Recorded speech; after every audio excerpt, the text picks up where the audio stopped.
Welcome back to Law and Crime. We're going to take a bit of a pivot here to Tennessee for the vanished mother murder trial against David Swift. The defendant is accused of murdering his first wife, Karen Swift, who was on her way home from a Halloween party on October 29th, 2021. The defendant reported her missing the morning of October 30th. That same morning, investigators found the victim's SUV a quarter of a mile from her home with a shredded tire. Her purse was reported missing, but her Halloween costume was still in the vehicle.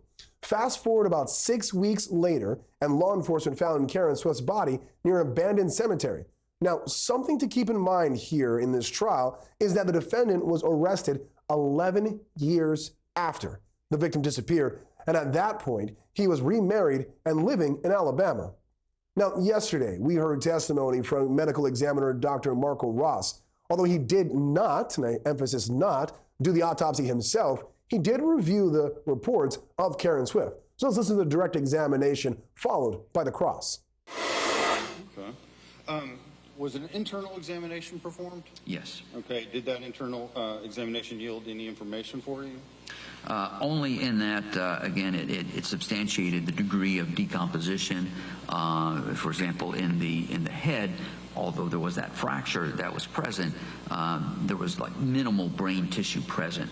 I think they described basically about 300 grams of semi-liquid tissue in the brain, considering that the brain normally weighs about anywhere from 1,100 to 1,400 grams. You know, I mean, that's about a quarter of the amount of brain tissue that was left in the brain, and it had already degraded to a point that was really identifiable only as brain tissue, and nothing more could be said about it. Some of the other organs were a little bit more intact, although still decomposed. You could look at the heart was present and did not show any significant disease on the heart. The lungs were present, showed no obvious abnormalities in the lungs, no foreign materials. The liver was again decomposed, but no obvious defects or injuries on the liver. And the spleen was still intact, as were the pancreas and some of the intestines. However, some of the neck structures were missing, particularly the tracheal cartilage, or the laryngeal cartilage, part of the larynx, and the hyoid bone, which is a bone that connects, that is at the base of the tongue and sort of helps to connect the tongue to the larynx. That was missing. Also missing was a lot of the organs from the pelvis.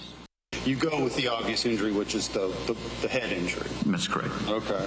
So, and you just touched on it. Let's talk about the possible cause of skull fractures. Without any outside information, I think you just started on them. It could be a fall from height could have caused that? Yes. Okay. You said it could have been a car crash? Yes. And then last you said it could have been an assault? Correct. And from your examination of the autopsy, is it possible to tell which of these three, if either of them had occurred? Without knowing anything else other than looking at the autopsy findings and the skull fracture itself, that can't be ascertained with any degree of certainty. According to the diagrams, were there any indication of scrapes, marks, or bruises indicating a possible struggle? Well, no, but that couldn't be ruled out because of the degree of decomposition of the body. Okay. But you can't tell, just because of that, whether or not there was a struggle to any degree of reasonable certainty. Right. The autopsy does not demonstrate that one way or the other. But on the diagram, there are marks on the diagram of yes. the front and the back, indicating things on the body. Is that correct? Yes, basically areas of tissue loss on the body, and of course the areas of exposed bone, and of course the skull fracture on the head. Okay. The cause of death, you explained, was blunt force injury of the head. Correct. Okay. All right. Now, we also heard some of Karen Swift's friends testify about the defendant's stalking behavior. They even went on to say that he was controlling, wanting to know her location, and did not like Karen going to others' houses. Let's take a listen. Were there times that you did see them argue? Yes. Okay. When they did argue, what usually happened during those arguments? The main one I saw, was an incident where he was yelling at her and very angry and enraged with her. Do you know what that was about? That was a time when her car was in the parking lot at Walmart. That was that incident. Okay, and we'll get to that in a few minutes. Okay. When they argued, what did Ms. Swift typically try to do? She just tried to ease it over. When everybody was around, like I said, she wanted to make everybody else feel comfortable. And if it was uncomfortable, she'd be like, let's stop doing this in front of people. So. Okay. Try to calm the situation down. Yes. Ma'am, did you see instances or examples of Mr. Swift being controlling over Karen Swift? Yes. Tell me about those. He told her she wasn't allowed to have a drink. And so probably the first month that we hung out, she would, if I had a glass of wine, she wouldn't touch it. She said he would get really angry. I object. Tell me about other examples you saw of his controlling behavior. He came over to the house and told her to come home. How often did that happen? Almost every time she came over to the house. If it was after dark. Okay. And did she do that? No. One time. Okay. One time she did because I observed him, he yelled at her. And I believe his words were, I hate you. And he got really angry. And there was another person there that looked at him and said, y'all need to take your arguments back to the house. And she did leave with him. Okay. So, And that happened more than once? That he would come to the house and tell her to come home? yes. Was there a time that you and Karen were out eating and Mr. Swift just showed up? Yes. Tell me about We were eating at Applebee's. It was probably around 6, 7 o'clock. And it was me, her, and a couple other friends. And I looked up and I seen him walk in the back door of Applebee's. And he looked at me. I know he knows I seen him. And then he looked at her and then he turned around and walked out. And I nudged her and I said, Karen, David's here. And she said, are you kidding? I said, no, I'm not. I said, I literally just watched him walk in and walk out. Okay. We continued to eat, and that's... How did you feel about that? I thought it was, well, typical. I thought it was typical. You started to talk to me about this just a minute ago, but I want to ask you a little bit more.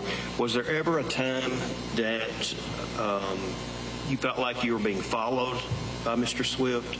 Yes. Okay, and who was with you at that time? Karen was with me. Okay, tell me about that day. Where were you going? We had been together and just hanging out like women do, and she had an errand to run, and so she was with me in my car. And when she came back to the car after getting out and running her errand, she said to me, there's David. And she had pointed out that he was at the far end of the parking lot facing us, hidden behind some other cars. Of course, I didn't see it at first. But she told me to flash my lights, and so when I did, he pulled the car around beside us to her side. Okay. And what did he do once he approached the vehicle? He asked what she was doing and what we were doing. How did that make you feel? Very afraid. Afraid? Is that Yes, afraid. Okay. And why were you afraid at that moment? I felt like the things that she had confided in me were very blatantly true. Okay. And do you remember when this was? I do not recall exactly. It was in 2011. Definitely. Well, still with me this hour is trial attorney Catherine Luzardo. Some peculiar comments there. I don't know if I heard that correctly, but Catherine, let's look over that. I want to go back to what the pathologist said and kind of made my ears perk up a little. He said if it would be undetermined simply looking at the head for blunt force trauma to determine which one of these injuries it would happen to the victim, a car crash, a fall from height, or an assault. If you've got that kind of list for how a person died, does that create any reasonable doubt for the defense? It could, definitely, because we don't know how she exactly died. The medical examiner said that there's blunt force trauma to her head.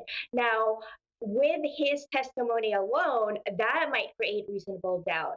But I anticipate as this trial go along that we'll hear more, specifically, for example, testimony how the victim filed for divorce a few weeks before her death.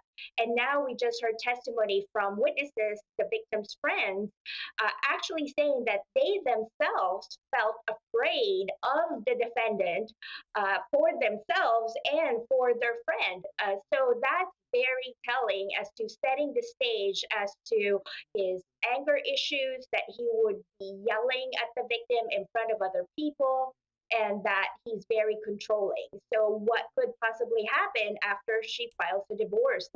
That would be the ticking time bomb for him to really go all out in terms of extreme anger against the victim here.